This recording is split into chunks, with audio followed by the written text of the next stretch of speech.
How to record your screen on a TikTok live.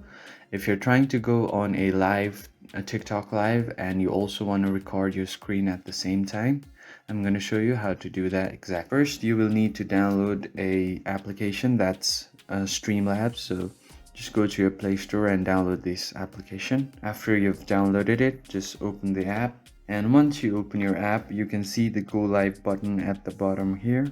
Just tap on it and you can see the different platforms you can go live on. So to go live on TikTok, just click on login, and after you click on login, you just log into your TikTok account. Now once you have logged into your account, you just click on continue to grant all of the access. And after you do that, your TikTok account should be linked with your Streamlabs. So to check, you just click on go live and then select any platform. Here you can see the TikTok.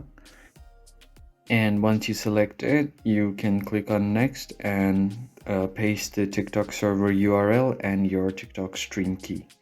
If you don't have your stream key, you just click on locate stream key and this will show up your TikTok stream key. And after you do this, you just click on next and you will be able to go live on TikTok as well as screen record your live at the same time. And that's how you can easily record your screen on TikTok live. I hope you found the video helpful and I'll see you on the next one.